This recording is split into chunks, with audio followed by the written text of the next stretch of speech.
Hi everybody, it's Tatiana, and today I am coming to you with a book review. I think I'm going to be able to get through 2 of these, and so I'm going to start with Playing My Mother's Blues by Valerie Wilson Wesley. This is the first book I've read by Valerie Wilson Wesley. However, I have Ain't Nobody's Business If I Do that someone gave to me years ago and I never read. I've had this on my bookcase for years, and I've had this for less time than I've had the other book and just hadn't gotten to reading them. So I probably own the 2 of these books for a good 10 years. Let's see. Yeah, almost 10 years for this one because this came out in 2005. I have been told that she is no longer writing.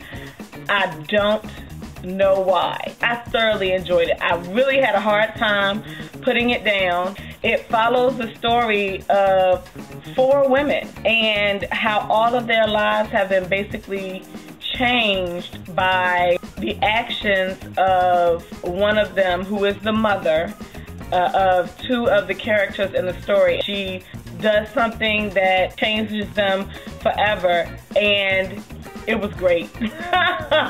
That's really all that I can say about this novel, because I could keep going on saying that it was great. It was beautifully written. It was very smooth and comfortable. It wasn't, oh God, it was written so well. It was just, you were listening or reading someone's story. Everything that is put forth in this novel is put forth in a way that you don't want to miss a thing.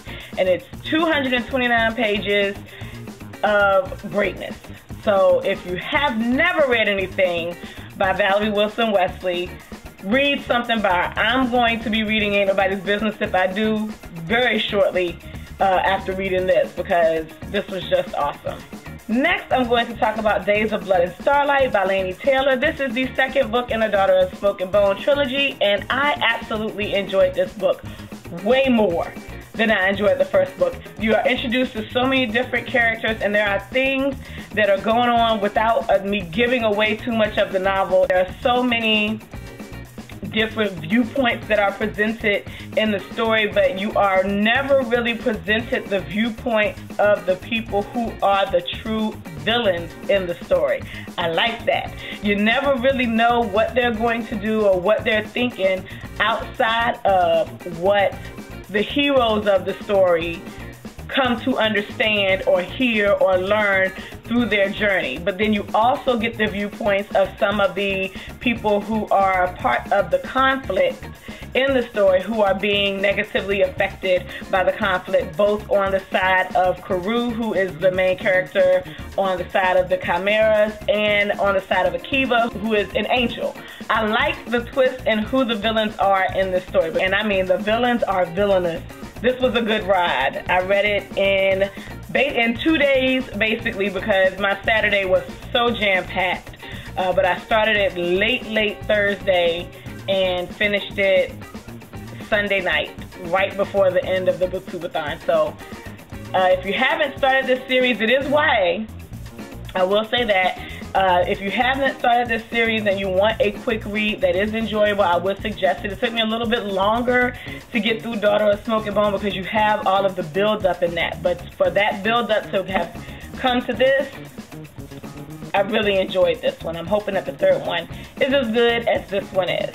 Between the 2 of those, I read In Another Man's Bed by Frances Ray.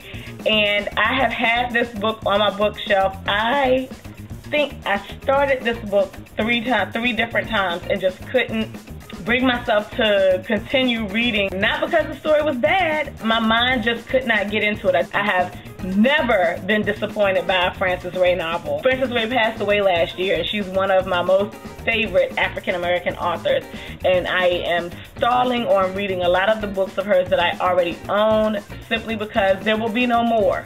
But I really enjoyed this novel. It is a story of tough decisions and dealing and how to move beyond betrayal and dealing with that in the face of having to think about, well, what is everybody going to say? I know I would just love, and for the most part I am, when something is wrong or goes wrong and I no longer want to be a part of it, I'm quick to say, fuck you, fuck it, I'm done.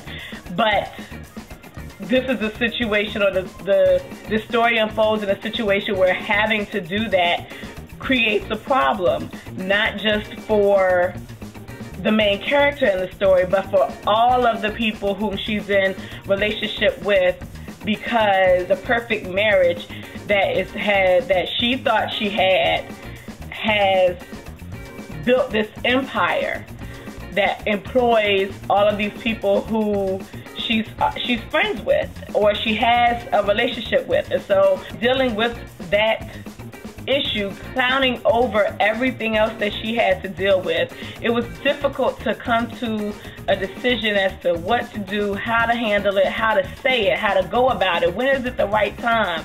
And this is just her working through that with her best friend, who also has her own relationship issues, and they're both having these issues together, and the support that they have for each other. And it was a good story of complex relationships, difficult decisions, and moving the hell on. And I really, really enjoyed this novel. That is all that I have for today, and I hope you all have a good weekend, whenever you see this video. Peace out.